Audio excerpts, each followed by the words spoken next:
सुनिए और ज़रा सोचिए, अगर आपको पता चल जाए कि मृत्यु क्या है तो क्या आप डरेंगे? और अगर आपको मौका मिले यमराज से सामने बैठकर बात करने का, तो क्या आप वो सवाल पूछेंगे जो दुनिया हजारों साल से पूछती आ रही है? एक बालक ने यमराज से पूछा था, जिसका नाम था नचिकेता, और उस एक सवाल ने सनातन ज्ञान की नींव रख दी। और ये कहानी है कठोपनिषद की, जो आज से हजारों साल पहले लिखी गई थी, लेकिन आज भी उतनी ही जिंदा है जितनी तब थी। बात उस युग की है जब ज्ञान ही सबसे बड़ी संपत्ति थी। वाद्य सर्वस्व एक महान ऋषि, धर्मपरायण विद्वान, उन्होंने एक महायज्ञ का संकल्प लिया, विश्वजीत यज्ञ। इस यज्ञ में नियम था कि अपनी सारी संपत्ति दान करनी होगी, पूरा की पूरी, बिना कुछ रोके। वाद्य सर्वस्व दान दे रहे थे, लेकिन जो गायें दे रहे थे वो जर्जर थी, बूढ़ी, जिन्होंने सारा दूध दे दिया था, जो खुद चल भी नहीं सकती थी। और उनका पुत्र नचिकेता बस एक बच्चा था, लेकिन बच्चों की आंखें बड़ी सच्ची होती हैं। और नचिकेता ने मन ही मन में सोचा, ये कैसा दान है? जो गाय दूध नहीं दे सकती, पानी नहीं पी सकती, घास नहीं खा सकती, उसे देना कौन सा पुण्य है? पिताजी इस यज्ञ से किस लोक को जाएंगे? एक बालक के मन में यह विचार था, सत्य का विचार, धर्म का विचार। और जब सच्चाई मन में जगह बना ले तो वो चुप नहीं रहती। नचिकेता अपने पिता के पास गया और बोला, पिताजी, आप मुझे किसे दान करेंगे? वाद्य सर्वस्व ने ध्यान नहीं दिया। पिताजी, मुझे किसे देंगे आप? फिर भी कोई उत्तर नहीं। तीसरी बार शांत, धीरे लेकिन दृढ़ आवाज में, पिताजी, मुझे किसे देंगे? वाद्य सर्वस्व क्रोध में बोला, मैं तुझे यम को देता हूं। पिता ने गुस्से में कह दिया था, लेकिन नचिकेता ने इसे वचन माना, क्योंकि उनके लिए पिता का वचन पवित्र था। नचिकेता ने अपने पिता से कहा, पिताजी, मैं आपका वचन पूरा करने जाता हूँ, मैं यमराज के पास जाऊँगा। पिता का हृदय भर आया। उन्होंने रोकने की कोशिश की, नहीं पुत्र, मैंने क्रोध में कहा था, तुम मत जाओ। लेकिन नचिकेता का उत्तर था, पिताजी, देखिए, जो पहले गए हैं वो भी मृत्यु को प्राप्त हुए, जो अभी हैं वो भी जाएंगे, और जो बाद में आएंगे वो भी जाएंगे।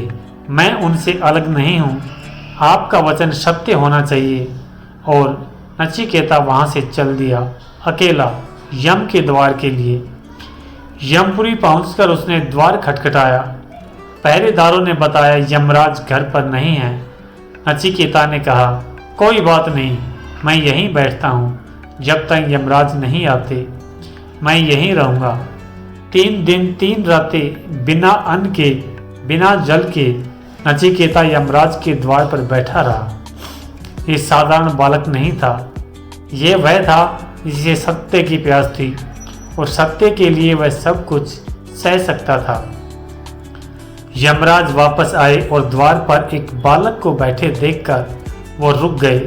यम ने अपनी पत्नी से कहा, ये ब्राह्मण बालक 3 दिनों से भूखा प्यासा मेरे द्वार पर बैठा है। एक अतिथि को इस प्रकार तड़पाना ये पाप है, हमें इसकी क्षतिपूर्ति करनी होगी।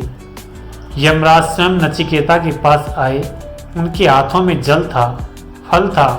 उन्होंने बालक का स्वागत किया और कहा, हे ब्राह्मण बालक, तुम अतिथि हो, मेरे घर 3 रात बिना भोजन के रहे, ये मेरा अपराध है। मैं तुम्हें 3 वरदान देता हूँ, एक एक रात के बदले एक एक वरदान। नचिकेता ने पहला वरदान मांगा, हे यमराज, मेरे पिता का क्रोध शांत हो, वे मुझे पहचाने जब मैं वापस जाऊं, उनका मन मुझसे द्वेष न रखे। यमराज मुस्कुराए और कहा, तथास्तु, तुम्हारे पिता तुम्हें पहचानेंगे, प्रेम से स्वीकार करेंगे। रात भर जाग कर उन्होंने पुत्र के लिए प्रार्थना की है। पहला वरदान पूरा हुआ। नचिकेता ने पिता के लिए मांगा, अपने लिए नहीं, यह उसका स्वभाव था। दूसरा वरदान, हे यमराज, मुझे वह अग्नि विद्या बताइए जिससे मनुष्य स्वर्ग लोक को प्राप्त कर सके, वह यज्ञ की अग्नि जो मोक्ष की राह खोलती है। यमराज ने प्रसन्नता पूर्वक उन्हें अग्नि विद्या नचिकेता अग्नि का पूरा ज्ञान दिया। ये वही ज्ञान है जो वेदों में सुरक्षित है, यज्ञ का, अग्नि का, सृष्टि के नियमों का। यमराज इतने प्रसन्न हुए कि उन्होंने एक अतिरिक्त उपहार दिया। आज से ये अग्नि नचिकेत अग्नि के नाम से जानी जाएगी, तुम्हारे नाम से। 2 वरदान हो गए, अब बचा था तीसरा, और यही वह क्षण था जो इस कहानी को अमर बना देता है। नचिकेता ने कहा, हे यमराज, मेरा तीसरा प्रश्न यह है, जब मनुष्य मर जाता है तो कुछ लोग कहते हैं आत्मा है और कुछ कहते हैं आत्मा नहीं है। मुझे बताइए सच क्या है, मृत्यु के बाद क्या होता है? यमराज ने पहली बार झिझक दिखाई। हे बालक, इस प्रश्न को छोड़ दो, ये विषय बहुत सूक्ष्म है, देवताओं को भी इसमें संदेह रहा है, कोई और वरदान मांगो।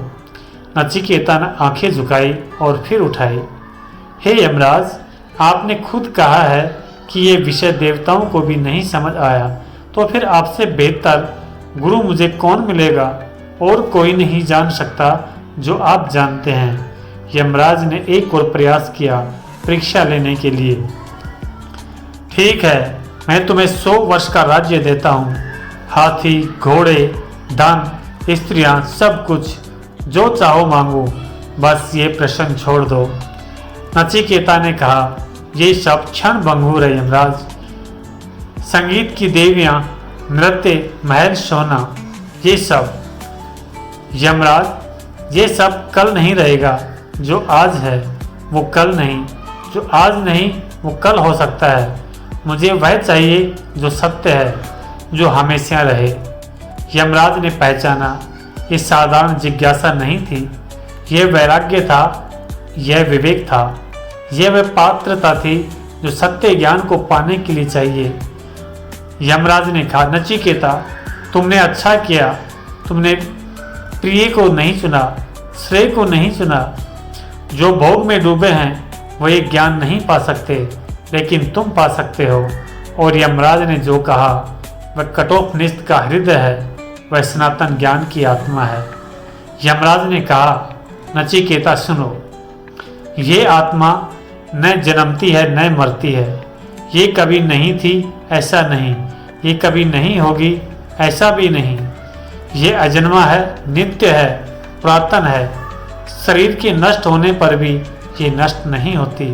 यमराज ने आगे कहा, इसे शस्त्र नहीं काट सकते, आग नहीं जला सकती, पानी नहीं भिगो सकता और वायु नहीं सुखा सकती। ये वही श्लोक है जो बाद में गीता ने भगवान श्री कृष्ण ने अर्जुन को सुनाया, क्योंकि सत्य एक ही है, चाहे कोई भी कहे। नचिकेता, जो शरीर को मैं समझता है वो भटकता है, जो आत्मा को जानता है वो मुक्त है। शरीर रथ है, आत्मा रथी है, बुद्धि सारथी है और मन लगाम है, इंद्रियां घोड़े हैं। जो इस रथ को समझता है वो जीवन जीना जानता है, जो नहीं समझता वो घोड़ों के पीछे भागता रहता है।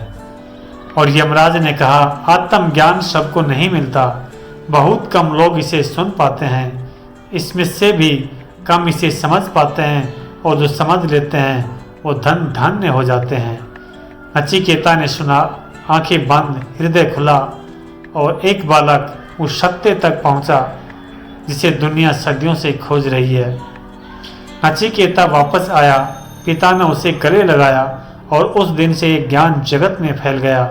कठोपनिषद के इस संवाद ने दुनिया को बताया कि मृत्यु से डरना नहीं चाहिए, क्योंकि जो सत्य है वो कभी नहीं मरता, कि भोग नहीं, ज्ञान श्रेष्ठ है, कि साहस सिर्फ तलवार से नहीं सत्य से भी होता है। नचिकेता की उम्र नहीं पता, उसका चेहरा नहीं पता, लेकिन उसका साहस, उसका सवाल, उसका सत्य वो आज भी हमारे बीच जिंदा है, क्योंकि जो मृत्यु से नहीं डरता वही सच में जीता है। जय सनातन धर्म। अगर इस कहानी ने आपको छुआ तो उसे इन लोगों के साथ जरूर शेयर करें जो आत्मज्ञान की तलाश में हैं, और चैनल को सब्सक्राइब करें क्योंकि ऐसी और कहानियाँ आपका इंतज़ार कर रही हैं। नीचे कमेंट करें, अगर आप नचिकेता की जगह होते तो क्या मांगते।